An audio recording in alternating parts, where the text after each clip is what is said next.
7, 6, 5, 4, 3, 2, 1.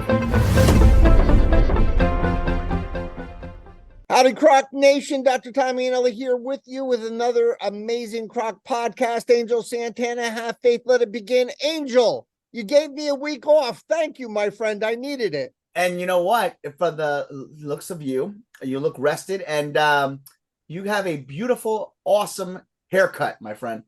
Yes, I cut every hair down to the grass, down to the dirt. There it is. Angel, I'm so excited today. We get to talk about a really, really important subject today with one of my favorite people from work, Jane Capozella. I call her Cappy. Her name is the mighty Miss Jane. She's absolutely an outstanding colleague. She takes her work so seriously. She really gets invested in the advocacy for our cancer survivors / thrivers. And there's nobody I would rather talk to or talk with regarding some of the challenges that we have on a day-to-day basis, fighting for our patients to have their insurance companies acknowledge them and validate them and allow them the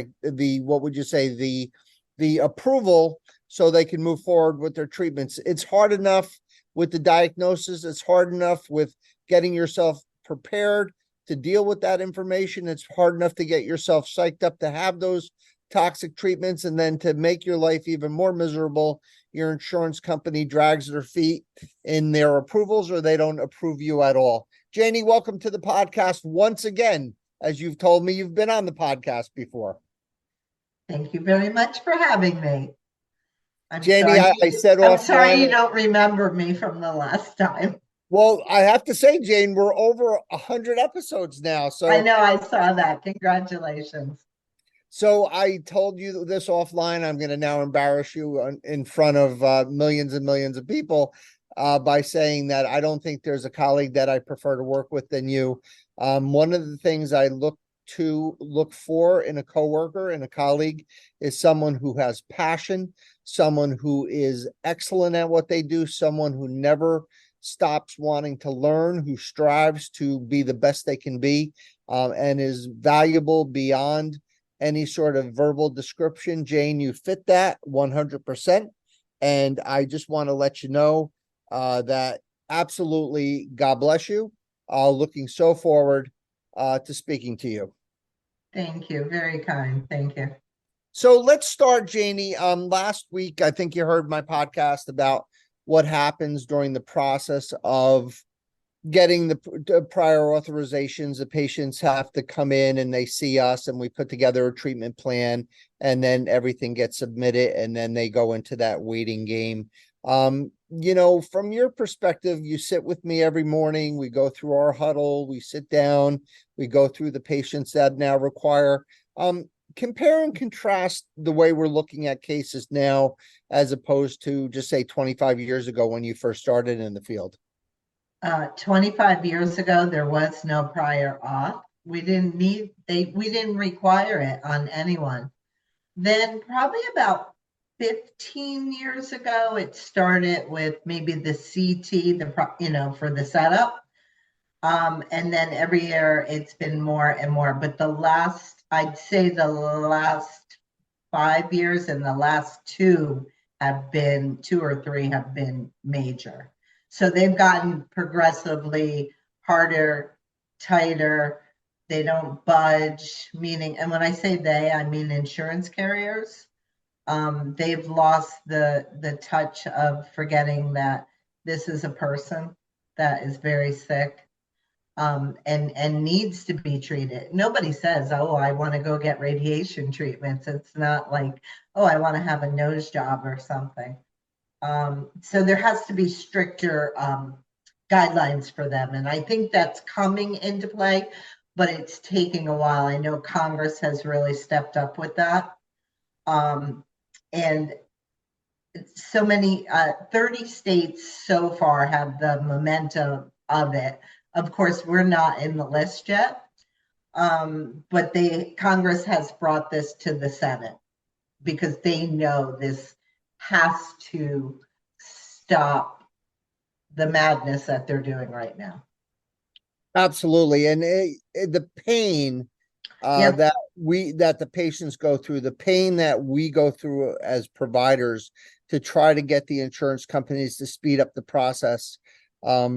It really, can you describe that, just that it really is almost like a cloud, right? Every morning let's talk a little bit about that and the emails that we send to each other every day, making sure everybody knows who is at risk or who is the people who are on that hit list.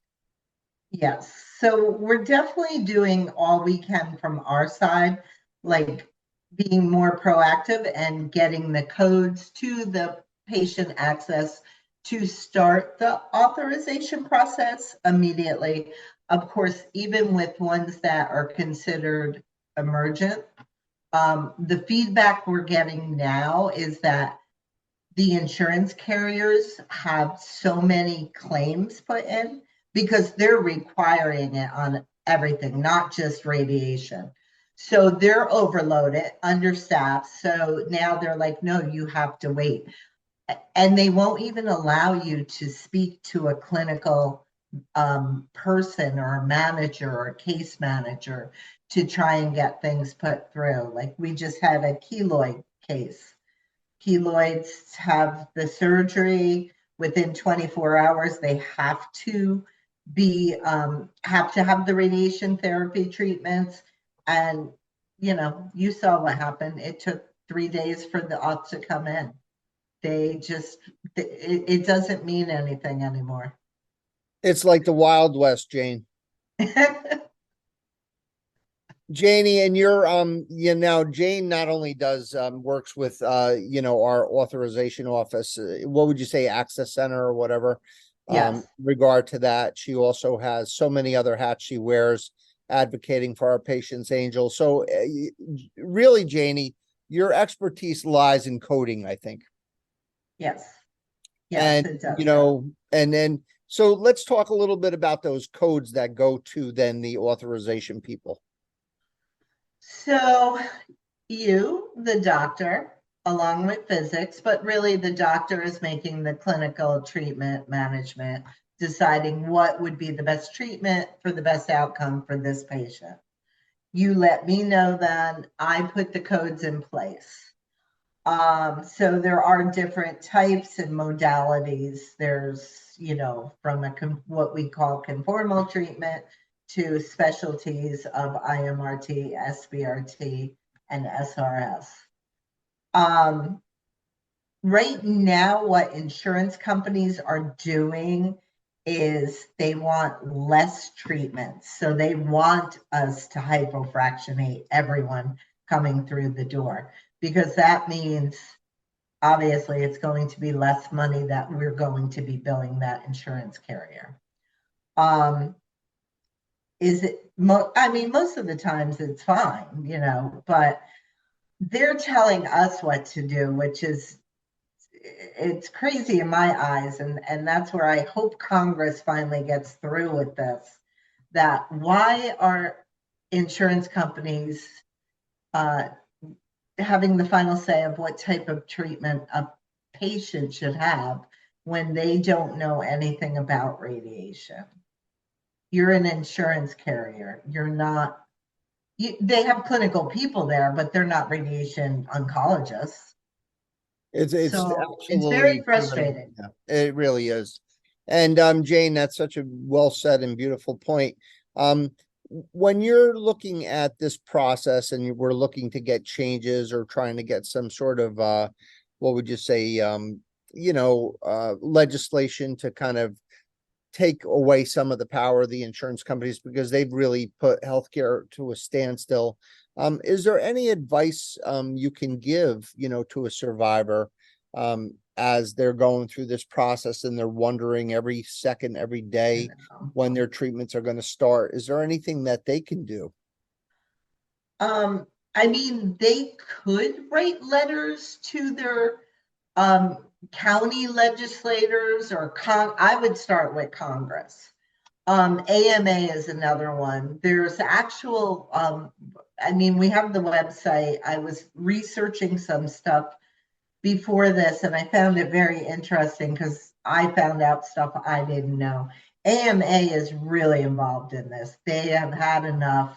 The hours that are spent taken away from the clinic, from the patients, to do this, to get something authorized, and the money that's spent for us to try and get this is crazy too. But it's the patient is the bottom line. Why are we doing this? So there is letters they could write to their congressman, their local congressman. They could put a letter, they'd get a hold of me. I could give them some PDF files of how to start it. You know how that saying is, this the squeaky wheel gets the oil. So that's how it happens, you know, like it has to be more and more of us putting the letters together, just bombarding them. And then they bring that to the Senate and up into the Capitol and stuff. That's where it has to go. It has to be done, you know, well above us. Is there anything going on in your society and, you know, in the billing coding societies that are also working on behalf of the patients? Yes. So my society, the one I'm certified through, he is like a pit bull. He writes letters and I mean, he actually has private numbers to, you know, Medicare and stuff like that. But he is on it, and he's always telling us anytime we do a seminar, we have to write these letters. You have to get them in place. You have to get them out there. I brought that back to like our billing office because, you know, it would be good if it came from like directors there and stuff.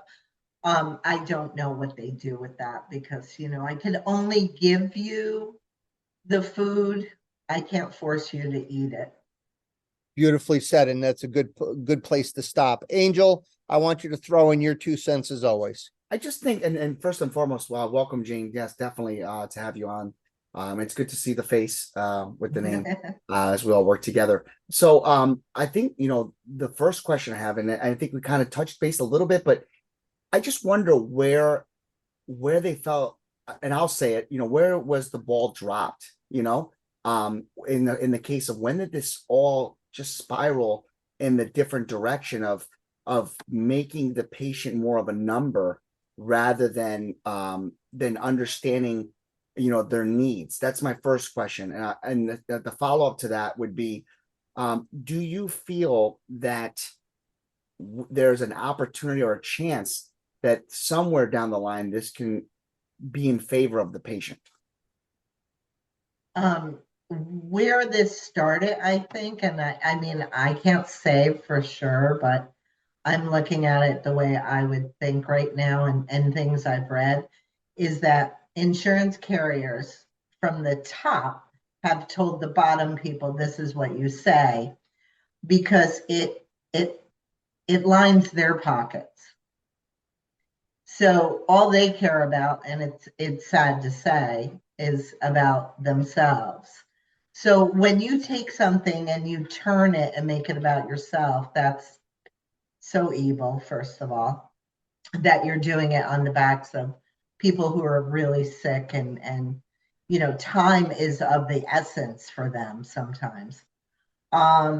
The other thing, your second question was, do we think that it will change down the line? Yeah, in other I words, think yeah, we will it are get better? headed in the right direction.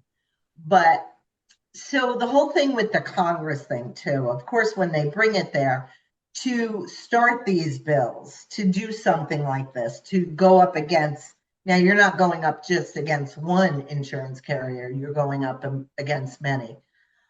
A project like this, when they put it together, would cost $16 billion. They don't want to hear that.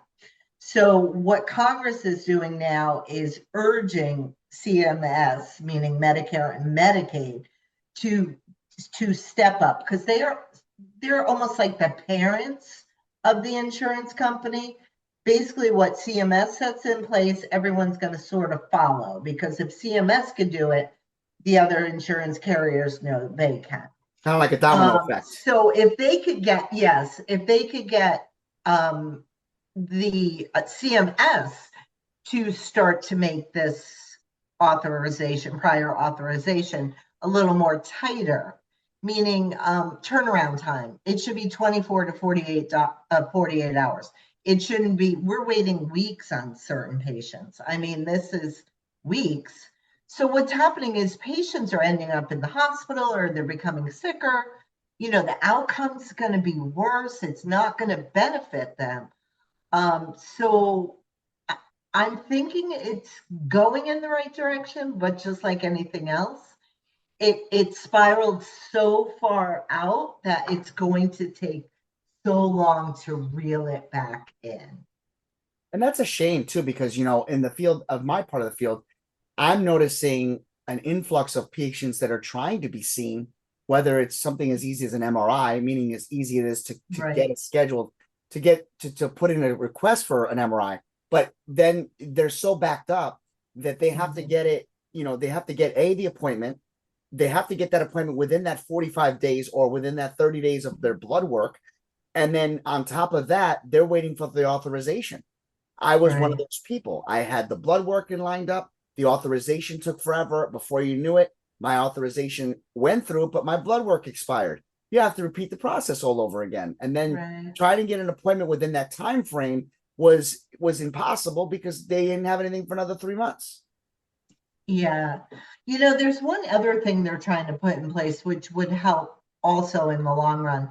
We also have a cap on the time that the authorization expires. And some of the insurance carriers have made it less, like a 3-month. A lot of things, as Dr. Iannelli could speak to this, can happen within those 3 months. So if you have to start a claim over, so they want to make it, that's another one of their things they're putting in place for a year.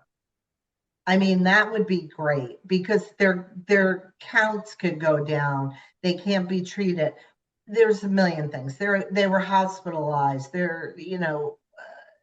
Doctor, you could probably speak Yeah, better to millions. all the There are a million reasons, and Jane and I have worked long enough in the field to have seen every single one of them. Yes, unfortunately, it's sad. Angel, I I am uplifted, though. I am uplifted with the fact that I think from an old movie, I think broadcast news, right? I'm mad as hell and I'm just not going to take it anymore. I really think that between people like Jane and the medical teams and the entire hospital systems and all the people that work their tails off on behalf of our survivors/thrivers, we're all here for you guys. And I want to just take a minute and thank Jane for her time, her talents, and her friendship. Angel, any parting words for Miss Jane? Well, first, again, thank you for sharing your expertise and also being willing to step up and say what you have to say. And that's what I think it's what I'm getting a lot from this episode, and that is we all have to speak up. And I think that if we speak up in numbers creates a huge wave, and we need a tidal wave. So Right. I'm hoping, and I know that what this episode will only bring more people to the table, and hopefully with our thoughts and our good prayers that this will create the tidal wave that we need that will allow this thing to really take off. So for that, I thank you. Yeah, Thank and you. Angel, yeah, no, Jane, echoes and kudos.